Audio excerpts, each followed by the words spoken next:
thin the acrylic. Gotta blend it. Huh?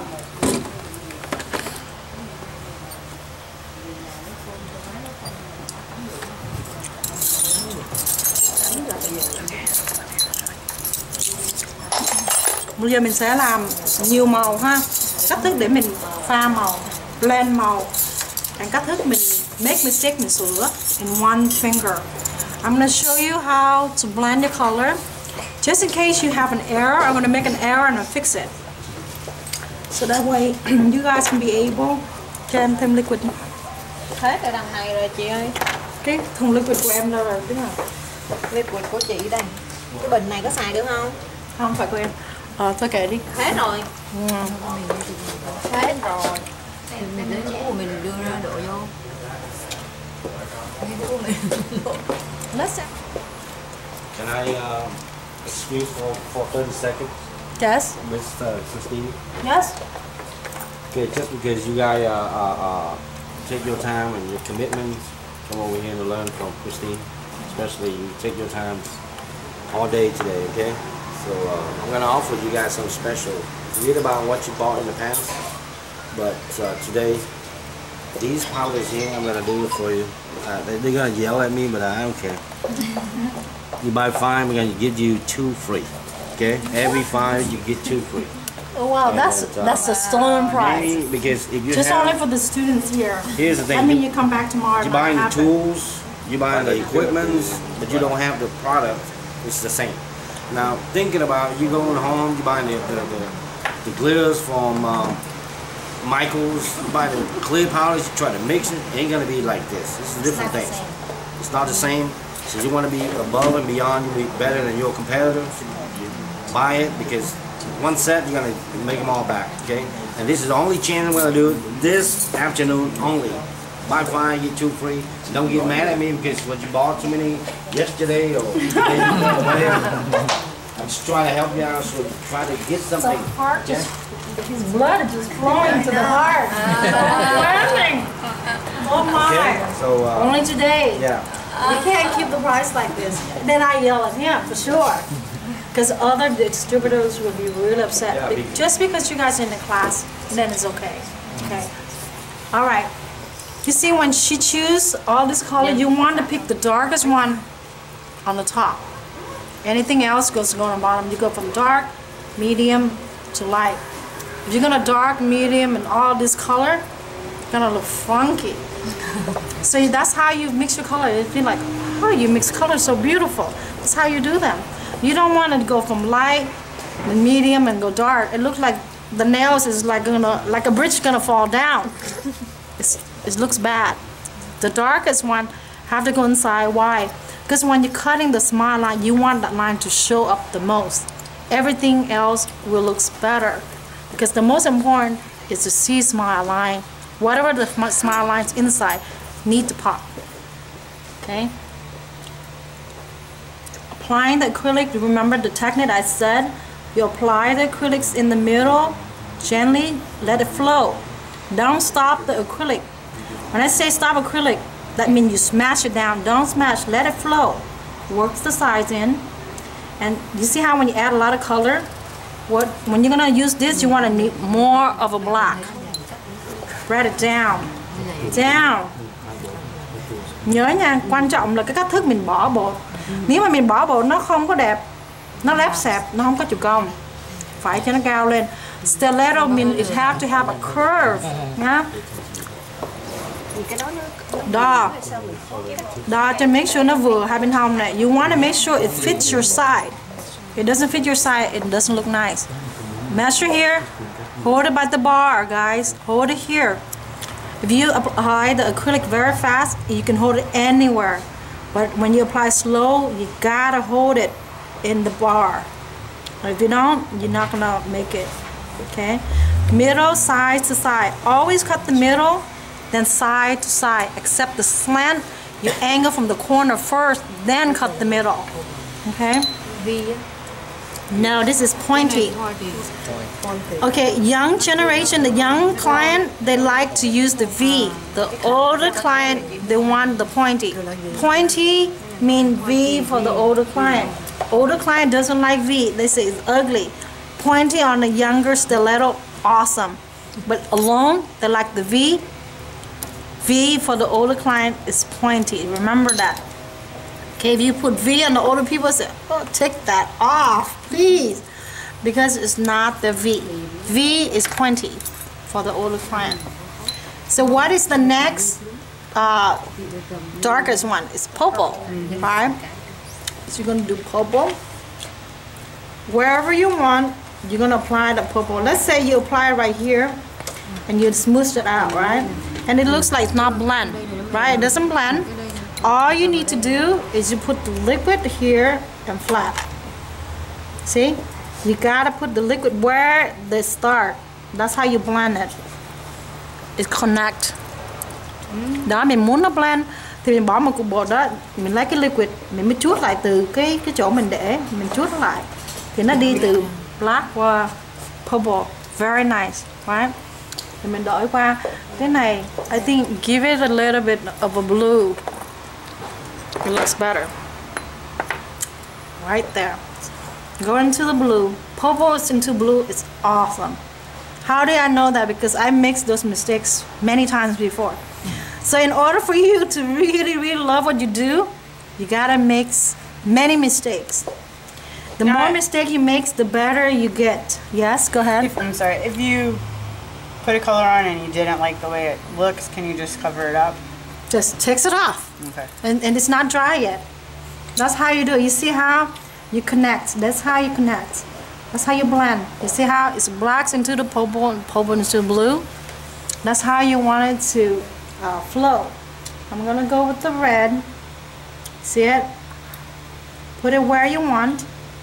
Spread it. Move it down. Then you're gonna put your brush here, not up. Always use a flow of your tip of your brush.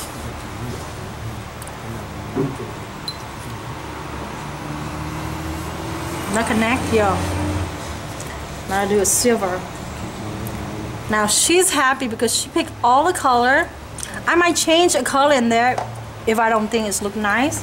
So I would tell the client that color is not that awesome. So if I don't mind if I do a little switch, it will look a lot better. So yeah, that's how you do your blending. Okay. So let's say if it's anything fine, you don't need to put the clear acrylic on top. But if you're gonna do a design, you have to put on the clear acrylic on the top. Let's see. Let's say I'm gonna do a design on top of this. I'm gonna put on a clear over it. But if I'm not gonna put any design on top of this, I'm gonna just go to the next finger. Okay? Oh, I wanted to tell you one thing. Let's say I'm doing on one finger, so I'm doing one color at a time, like that. If you're gonna do 10 finger, you don't do like this. Only if you do a design like what I do, that you do one nail at a time. But the clients only wanted to have 1, 2, 3, 4, 5 color. You do black first, all tan. You do purple, all tan. That's how you get fast at it. You do blue, all tan. You could do red, all tan. You do silver, all tan. But if you're gonna do a design, this is how you do them. You do them all like this. Then you're gonna do a design. So I'm gonna do a design, something like that. But I'm gonna cut into a slant, because you guys know how to use the slant already, right? So I'm gonna show you guys, when you know how to use a slant, you open up to hundreds of different designs just by combining that slant into with other shapes. You're gonna see that a little bit later after this slant. Okay, remember you have to make sure it fits the side to that side. So I'm gonna cut it from here and it drags it up.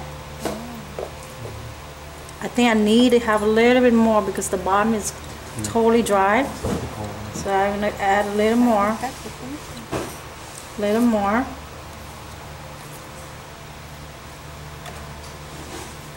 So when you do it, there's no need to talk like Christine, right? You have to keep moving. Because these babies, Once it's dry, you can't really do that much of a difference.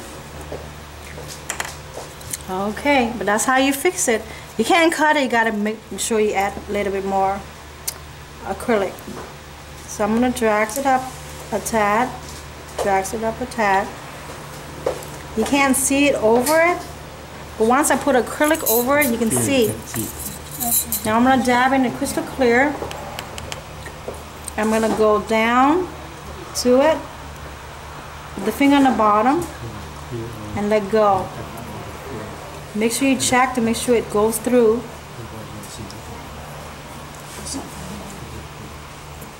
Okay, and I'm gonna give it where it's the tiny little dot.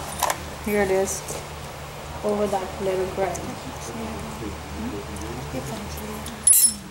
Once this is dry, with all the 10 finger you're finished, then you put another color. Okay, let's go back to a new front. So you get a curveless slant.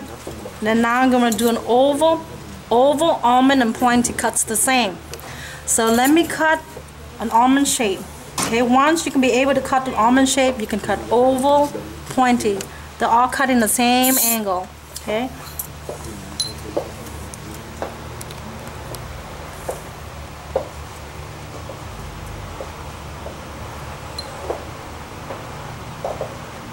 Remember, you see how I use the tip of the brush, body, not pointed. Always lay your brush. If you lay your brush doesn't take the acrylic inside.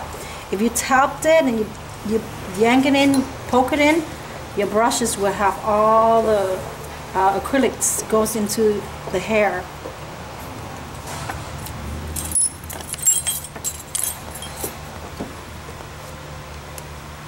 Nhớ là khi mình đắp bột á, mình dùng cái thanh, đừng có đâm.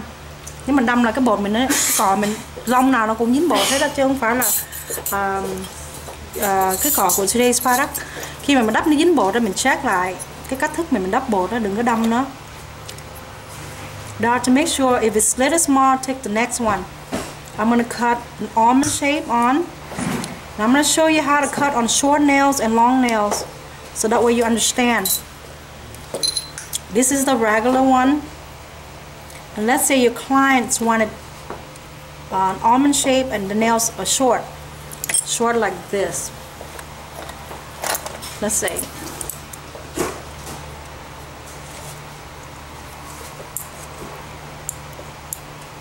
Okay, short like this, and she said, I don't want any shape, I want it almond shape, and I don't want to go all the way up here, I want it to here. They're paying for you, right? You have to be able to do anything, right? So you're gonna give her a 3/4 of an oval, an almond, doesn't matter.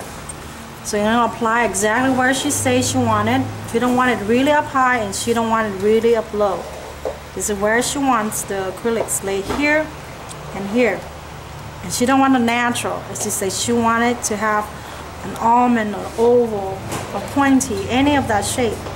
And when you look at the finger like this and you say, wow, I can't do that, it's too small. You're wrong. You can be able to do any length. Khi mà khách hàng đó, người ta đem món ngắn, người ta muốn oval, almond, mình làm được hết. Mình sẽ cắt exactly where khách muốn, mình không lấy hết. Cả cái shape là whole full, mình cắt đến chỗ 3/4 thôi. Là mình móng dài thì mình cắt dài, ngắn thì cắt ngắn. And if the clients want it up here, you move up here. The one down, just move it exactly where the client want. So sometimes they want it down here, you just cut here, okay, and corners to corner, corner to corner. Now you're having your short oval. That's how the short oval look like, okay? And she said, oh, I like my oval white, very small, and I like it where it is. Then you're gonna move it back. Remember, you have to shape this baby. So if even the client said, I want a tiny little line, you don't give them exactly what they want. You always have to give room to file.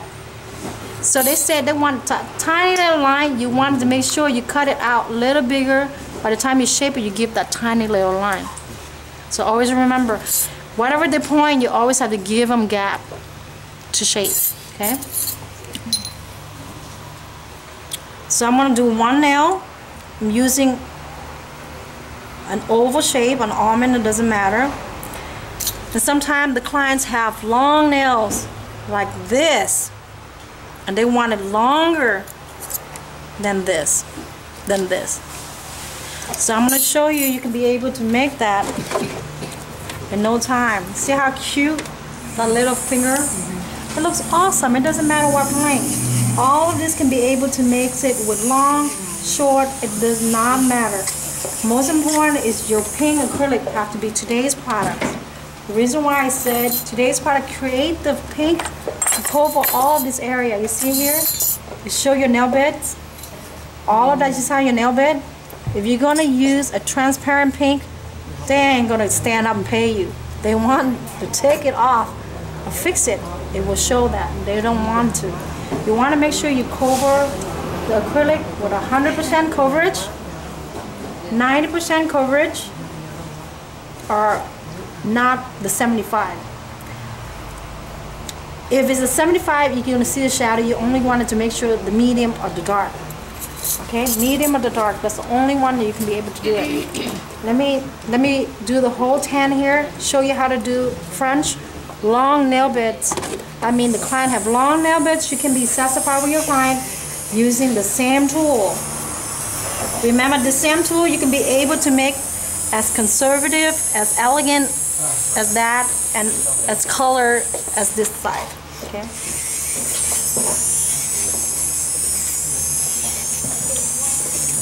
Thì bên này là Christian sẽ làm cho cái nail bed nó dài ha. Sau này những cái design kiểu mới, làm qua những móng bột. Mình biết làm những cái basic trước, sau này khi từ đó mình sẽ ra những cái design mới khác. Mình tự biết làm ha.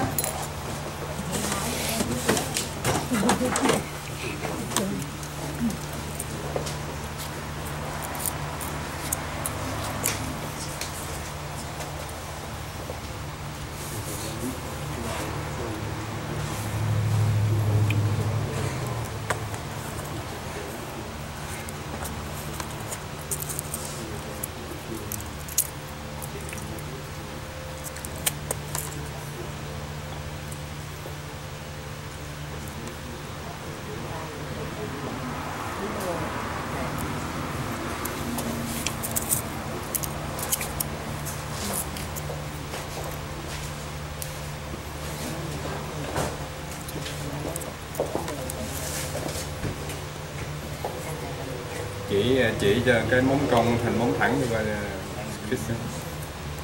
Móng người ta móng cong hả? Người ta phải có móng cong để em mới chỉ cho anh dễ hơn. Anh dán thẳng lên thôi à? Không, từ nãy móng mà người ta cụp xuống như vậy phải không? Móng quẹo á. À, móng méo. Rồi. Hỏi phải ngón tay cong chứ, ngón tay cong. Ok. Đây ngón méo đây. Ngón cong. Cái này là ngón tay méo. Xấu quá, đừng sao cong mà làm. Thì đưa ra cho nó thẳng. Đấy bây giờ cái này là cái up. Before and after. This one is a cricket one. This one is before. Cái này ngón tay. Cái này là cái ngón của She nó cong, chứ phải là móng của nó, cái nail bed nó cong là bị giá nó méo. Những cái nail bed mà nó méo bằng bên đó sửa lại. Còn cái ngón này của She là nó ornament rồi nó bị đó. Cứ trên chỉ cái làm cái móng mà mặt ở phía dưới á, quay xong này ha.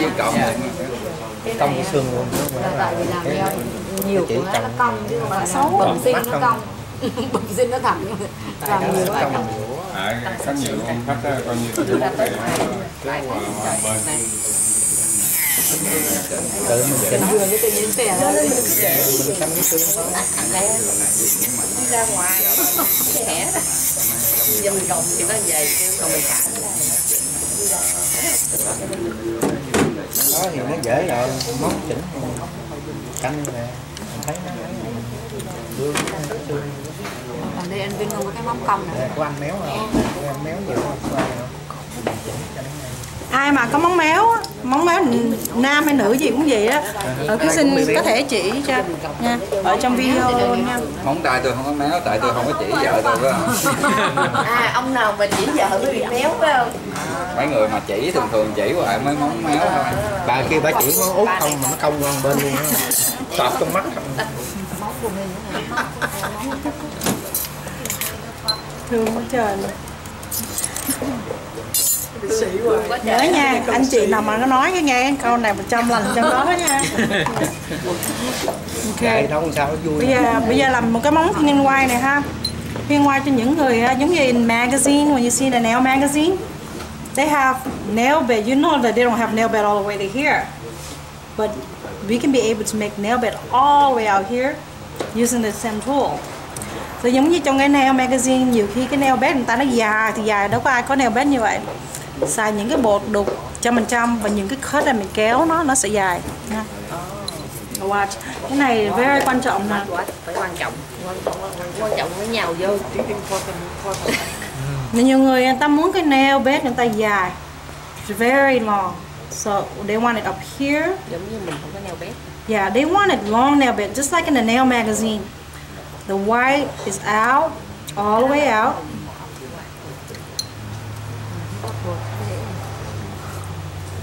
Đắp thế khỏi cần dũa, đắp lên mình dũa này hồ. Okay, let's say this is the clients. They want long nail bed. Okay, so I'm gonna do an almond shape. I want to measure to make sure on the vừa size ha. You want to make sure it fits the nail. You don't want to get too big of a size. This is the next side.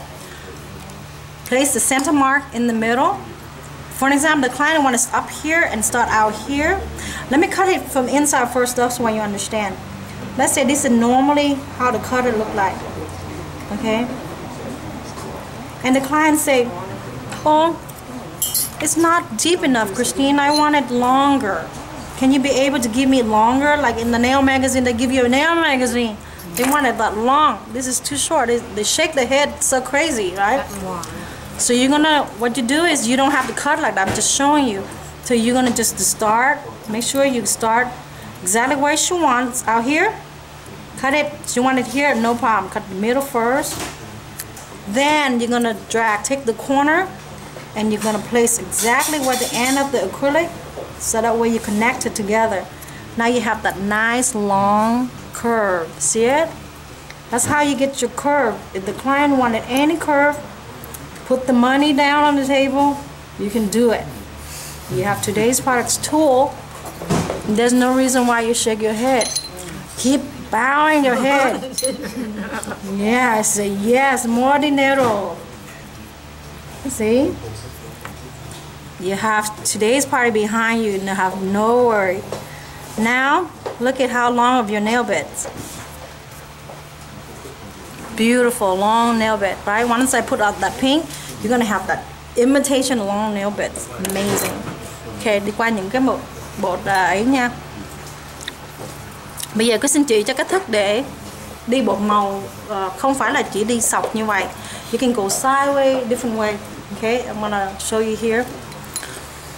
Let's say cứ xin đi màu đen nha. I'm gonna do a blue, a red. Ngồi tới tội nghiệp.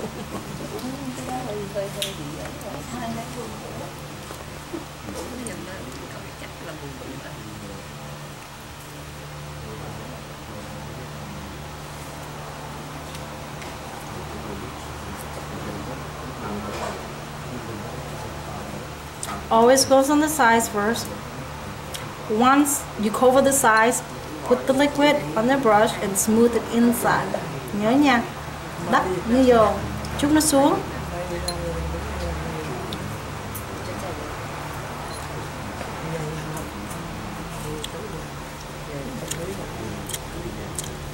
I can put little balls here, little balls here. Little balls here, little ball here.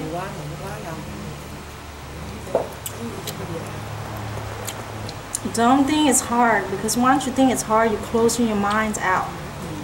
Anything is easy with practice. Yeah, just use your tip.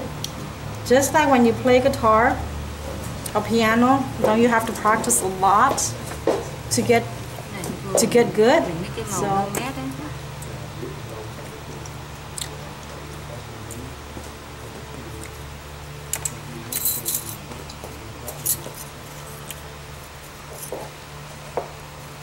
khi mà mình đi với màu á, mình không có cần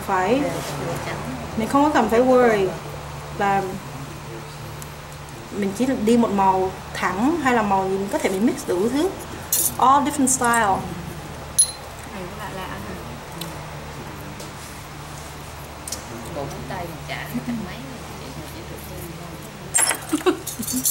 Trong mấy chắc mùa đông mùa thu chưa con. I wouldn't suggest you guys keep talking, you know. From here, đi cái clear lên nha. Nếu mà không đi clear lên á, tí nữa mình dũa nó văng hết. So đi clear lên.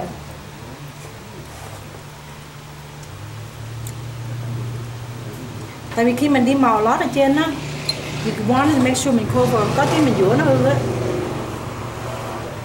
Để mình phải cho liên nó lên. Cái mình dũa thì nó ra được cái màu nó còn. Dạ, nó mắt một xíu cũng không sao, thì nó thành. Mình So you want to cover it. If you don't cover it, it's not going to have that shape. Okay? đẹp quá vậy. Cái này So here, Kristen sẽ đi kiểu khác nữa.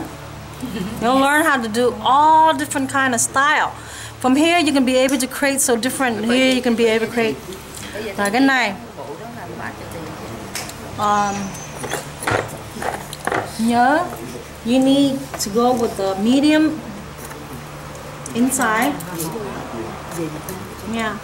Nhớ mấy cái màu này phải đi trong này. Anything bigger than this is called medium. Okay? This is medium. This is medium. This is large. You can't put the large inside because of the big specks. So mình phải bắt buộc phải đi cái nhỏ. Cái nhỏ chứ cái lớn hả? Cái medium ở trong.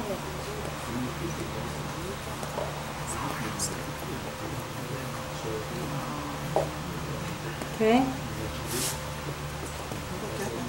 Đi cái xanh ở trong. Cái nghĩa là mình có thể design đủ thứ. You just open your mind up. You just do it. Just don't think that, you know, làm đủ thứ kiểu hết, đừng có sợ gì hết á. Cái gì cũng đập vô trong nấu ăn vậy á, nấu từ từ đổ là sau nấu giỏi. Đổ hết vô rồi xong đổ luôn. Không sao. Thuộc bài rồi sao nó cũng chưa thuộc bài xong.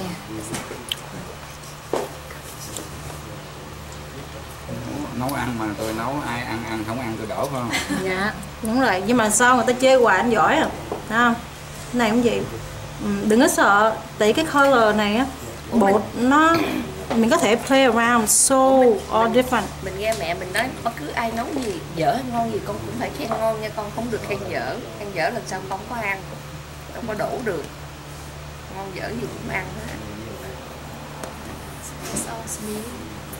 Đẹp lắm, lên rất màu đẹp. Với mình đó. Đừng có sợ mình dở. Cái nói là mình cái dở là mình đừng có sợ dở. You can do it. Yeah. Because if you scare, you're gonna fail. You're always gonna fail. Nhớ là cứ xin đắp nhanh á, cứ xin đắp ra. Nếu mà ai đắp bột chậm á, đắp hai cái màu xong rồi cắt. Màu xanh mà cover nó cắt. Tại cái đắp bằng nhanh á, nó hết luôn nha. Không nó cứng mà sao cắt nữa. Đúng rồi. Thì cứ xin nhắc cho biết vậy. See how beautiful. Có nhiều way để làm móng tay lắm. Now would you cut it out clear? Yes. Yeah, everything color totally. If you're gonna add the colors on the top, you have to protect it. If you're gonna do only the single color, you don't have to protect it. You have to put clear on to do a design on top of the color. Yeah. Cái nào cũng đẹp hết á, còn đẹp nữa. Mà sắp hết giờ rồi chị. Không sao. All of this goes in here. Practice what you can do. Okay. So that's why I do it for you to have it in here. And practice whatever, and you will have it in here. Okay. 2 tuần nữa tới nữa. Next year. Baby. Tại vì thích Mà lại đưa bên là chị tới nữa. Jacksonville này học sinh nó khỉ quá, nói chuyện không nhỏ. Nó nhỏ. Cười. Đúng sao? Cười đúng ý cô. Nếu về nhà mà có quên có gọi cô giáo được không cô giáo? Gọi lên bên. Không, đây. Gọi thì phải lựa giờ. Sao vậy? Sao Giờ Linh đừng gọi quá. Đợi yêu cô giáo rồi. Em thì có nhiều người yêu lắm chị ơi, đàn ông đàn bà cũng yêu em hết mới khổ chứ. Trời, yêu cô giáo là hơi mệt á. Không đấy, nó giờ anh chưa có question cứ đè 3 giờ sáng gọi Là chắc cũ nhất phải không? bị chữ chứ nói thêm chữ đè nữa. Đè mà còn 3 gọi giờ sáng. Lúc đó chị nói trời ơi nhiều con quá nuôi không hết. Đánh thức hoài. Đúng rồi, để mình rửa nó mới còn. Đó, Vi nha. Hồi nãy mình chưa đi Vi, mình đi Vi cho anh chị coi nha. V now. I wanted to save your V. I want to do it to the next one. Let's say extended oval almond, pointy almond. Almond em làm một oval em làm rồi, curveless cũng làm rồi. Cho cái thẻ almond ở đi ha. Gì cũng làm rồi hết. Đẹp lắm. When you wanted to do multiple color, để mà dễ pha đó, nhớ là đi màu trắng ở trước. Cái ngồi nhìn như vậy bao nhiêu đồ, món đồ nào ra là mua hết rồi. Dạ. Mua là một, dệt là cái most quan trọng ha. Coi có xin làm được là cái gì là chị sẽ làm được. There's no reason why em làm được mà chị không làm được. Cái lưới á, đừng có để bự như vậy, nó xấu lắm. Kéo ra cho nó nhỏ ra. Press it down. Đúng rồi, đúng đấy mình vậy. Cái này đi. Cái này nó không có flat lắm. Giờ Linh đến rồi không bắt được đâu. Đó. Đè nó nhớ nha. You have to flatten and move your hand backward toward you a little bit. Please move it. Finger only. Oh jeez. It's okay. It's okay. I'm gonna press it again out here. Once this dry, you're gonna put a color in. Một màu á thì nó quá dễ nha. Khi mình đè bẹp á, mình phải cut lại một xíu nha. Tại vì khi mà mình đè bẹp nó rồi, Có nghĩa là mình phải bỏ lên cái này có thế hơn là cái đó. đúng rồi. Thì em thấy không có cái nắp. Dạ. Mình lấy chuyện thí dụ. Dạ đúng rồi. Cho nó có thế. dạ ha. Mình cắt phải kêu chồng là dịnh cái tay ở Tim đi màu đen nữa. được lắm á. Đen hả? Không, mình làm đen thì dễ thôi. Mình đánh đen lên. Nó sẽ bày cho làm đủ thứ màu. Tại vì nhà mình làm một màu thì tùy ý mình ha. Xong mình sẽ coi những cái khó, cái về nhà mình làm một màu nó dễ quá, giống như em bày cho cách thức lái xe số tay thì về tự động tự biết lái, em không cần phải train nữa ha. So that's an idea. Nhưng mà cứ xin chỉ cho cách thức nè. Quan trọng là khi mà mình muốn vô những cái thẻ này, mình mua số 1 đến 25. Mình không có xài những cái bự này, vô trong mấy cái này không được. Yeah, that's why today's pattern nó có 4 category. They have 4 different category for you to use. Anytime when you have any small specks like this or you cut like this, you need number 1 to 25. 25 colors of those. And anytime when you cut from the inside, you see how I have to use the big specks outside, and the medium fine, and fines goes inside. Because when you cut, you can clean it, you can see the lines much better. But if you're going to use the big one, you can't cut once. You're going to put it on top where the big specks, you can't cut it. That's why you have to use this now. I'm going to show you so that way you see it inside. This is medium. This is medium. All this is medium. You can cut inside. Okay? That means if you cut it, there's nothing gonna get on the way. It's clean. Okay? And then you're gonna apply the big one. This is all the big one. You apply from the outside. You see how the big specks? So it makes it shiny like this. Những cái bự là mình đi ở ngoài, đừng có bao giờ mình thấy cái đẹp không mình mua, mà mình không mua cái nhỏ. Cái nào nó cũng quan trọng riêng của nó. Đó, thì mình bỏ này vô, let's say bỏ này vô ở ngoài cũng là cái bự luôn. Đấy. Đó. Cái đó là có bột hết luôn rồi hả? Bột hết, mình có 150 màu lần. Right now mình ở đây mình có 50 màu. Thành ra thầy luôn á. Này có xin show một xíu ở trên cái móng này ha. Let's say mình hút cái này cái mình bỏ cái này, ví dụ vậy đi, hai cái màu nó lỡ giống nhau, thấy không? Đúng không? Blue to blue là đến blue đậm, you can't see it. Nhớ là cái secret, you always have to have a yellow number 29. need to add it here.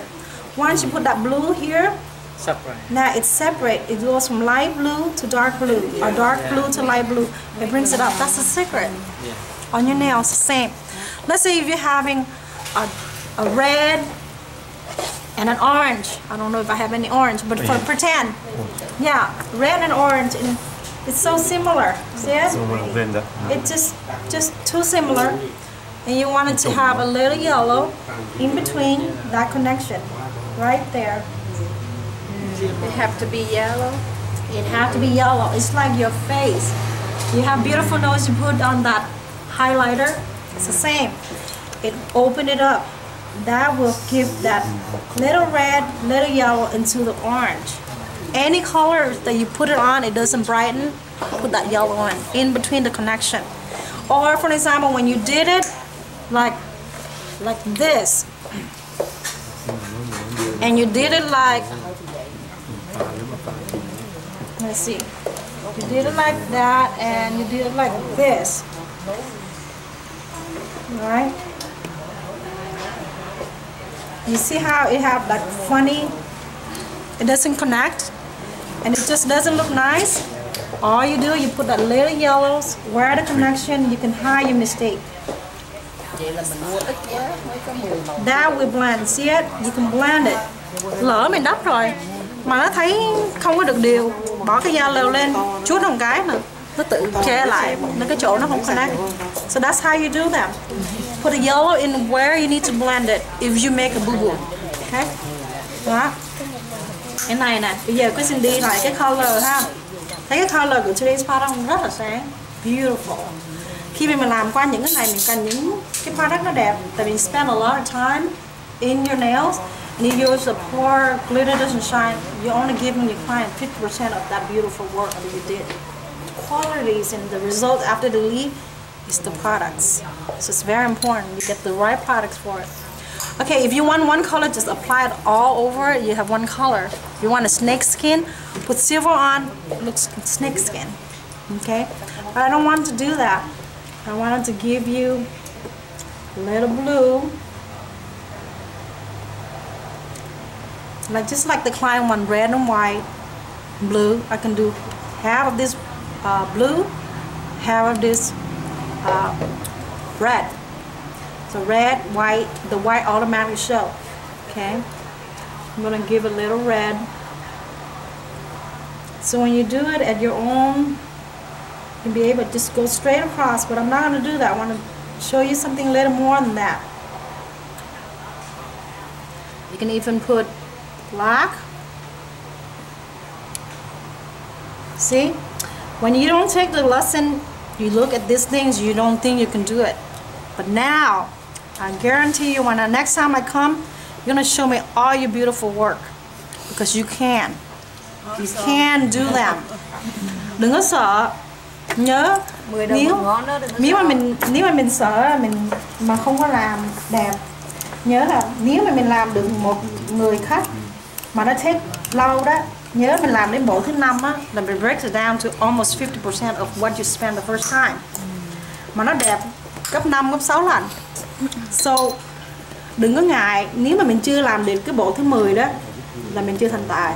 Cứ xin nhớ vậy, cứ tập hoài, everyday, at least đắp một bộ full set dùm cho Christine ha. By the time you get to the 10th set, you are number 1. If you're number 5, you're almost there. If you're only number 1, number 2, you need to keep practice. Practice. Don't leave. Because when you leave, you give up, you're never going to get better. I don't get here if I just leave, throw down my brushes, and I ran out my patient. Just because I don't give up. I just keep going. If you keep going, one day you're going to get there.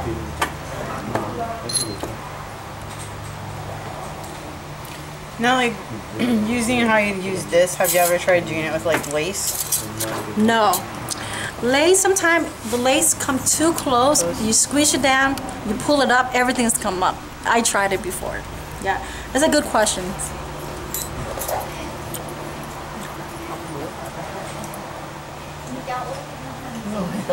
Ngồi nãy giờ ngồi nấp rau này ngồi chi vậy chứ? Đi kiếm chỗ nào góc nào nó nằm đây. How beautiful? That's awesome. So I'm gonna put a color in here, and I want you guys to go back and do your magic. I'm gonna finish with the white, the pink on one nail, so it doesn't take a lot of your time. So that way you can learn how to do your own scrapers. Okay, white. Khỏi cần bỏ pin đi. Không có bỏ pin, một móng thôi. Mất thời Tôi gian. sẽ làm một cái pin, một móng thôi. Thầm đâu. Nó để đủ để chụp hình lấy I will finish that at the end, but I want you to have some time to practice. Nếu mà chị không có practice đó, em không có chỉnh được. Cái này nó sẽ go home with you, so don't worry. Thì hồi nãy mình không thấy không? You see how beautiful now? So with the base with a lot of color. So like this one, instead of doing gold, I'm gonna do bronze. So that way you can see it. Nhớ là khi mà mình làm xong rồi đó, cái màu pink rồi đó, cái đầu này nè, always make sure mình clean đó ha. Gắn vô, that's why mình gắn vô cái cọ này nè, để mình không có bỏ cái cọ xuống. Connect it to your master brush. Try to use your master brush with your set. That way you save time. See it? Mình làm ướt có mình quẹt cho nó đi đường màu trắng. Thì bởi vì chị mới làm hết rồi. Now, cái này I'm gonna do a triple line. So that's how you know how to learn triple line. You will learn how to do double line. Now you're gonna learn how to do triple line as well. Triple line thì đánh nó lên luôn ha. So that way mình sẽ làm thêm một cái line nữa.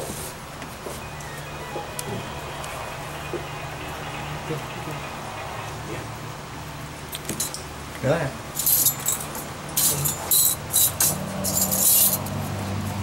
Nhà nó mới thấy được. Có mắt nữa. That's how you get the triple line. Okay. See how all of these circles, you can be able to do one color, two color, three color.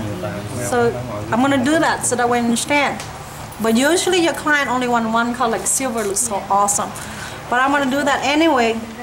So it's better to do it hard than it's gonna be easy when you do the easy. Because you want a one color, just blob it on, that's it. See how you do two circles? You have to do your bottom first. You cannot do your top. Bottom first, that's the trick. You're gonna do your bottom first. Purple. Nhưng mà phải có kiên nhẫn mới được. Cái gì vậy? See it? Now you do your top. Because whatever is going on top, it's gonna get sand off. So it doesn't matter. Đó, cái này là mình làm a little bit too fancy. But I just want for you to learn from too fancy to easy. Mê là tiền có. Yeah? Mê dữ nữa. That's how you get your three circle. Cái này cho nó thêm xíu nữa. Nhớ là cái cọ của mình á, it's very important that cái cọ của mình nó clean. Sometimes nó có bột nè, mình cào á, nó múc vô nha. So and always nhúng vào trong cái liquid. Sau này mình cào.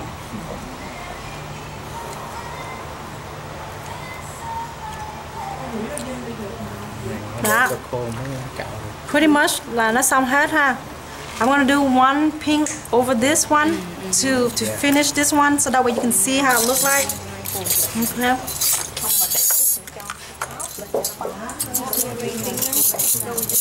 Không mình cho sót để mình chụp xong rồi mình xem qua nó mới bóng cho nó áo lên cái thích thôi. Mình sẽ làm một ngón này dài nè, một ngón ngắn, so that way you can see how pretty that tiny little nails look. It's so pretty. So that's why you understand. Even though when a client have short nails, it still looks beautiful with all this different style. Nhớ lại trong cái cuticle nè, mình phải đánh lại. Nếu mà không có đó, mình feel nó dễ, mình đắp bột hồng lên nó dễ bị lip. So always go back a little bit around your cuticle before you put your pink. So that part have to be rough so it doesn't lift. Okay. Thế cọ có xin không? 24 đắp cái cọ cái móng nhỏ xíu. It doesn't mean that you have to have 3 kind of brushes to do all different sizes of nails or length. So it's how you take it. You don't want to dab it all the way in to take the ball. You want to make sure you only use the tip of it to take a tiny little ball. Okay? At the tip only. How you lay it. once you lay it, big brush or small brush does not matter. Cách mình đi bột pink á, đừng có đi sâu vô trong cái cuticle, xa ra một xíu, khoảng gì vài ba cọng tóc. Tại vì khi mà mình blend nó rồi đó, nhớ là cái idea của mình á, đừng có để cái cọ này trên cái cuticle, từ cái cuticle ra thì mình dũa ít, mà cái bột nó rất là smooth từ trong cái cuticle ra luôn ha. Đừng có bao giờ bỏ cái cọ này nè nằm trên cao, từ cái cuticle này chút lại, đến cái bột nó sẽ nằm ở dưới cuticle. Anything on the top, you're gonna smooth it out. See, even a tiny little nail have a nice curve. See it? Nó rất là đẹp. Không cần phải xài cái cọ 14 cho cái nhỏ hay là 16 cho cái nhỏ rồi cái lớn cho cái lớn, không cần thiết. Can you repeat what you were saying about the cuticle? Don't apply the brushes over your cuticle. Just remind me, sometimes I forget. Make sure your tip of the brush is at the cuticle and blend it out. Don't place this one on top of it, then you're moving the acrylic over your cuticle. So you tilt it up from your cuticle and you blend it out. That acrylic is where your cuticle and blend well. Đừng có bao giờ đắp bột nó cao hơn cái cuticle. Thì khi mà mình dũa đó, nó rất là lâu. Nó phải nằm từ cái cuticle ra thấp hơn.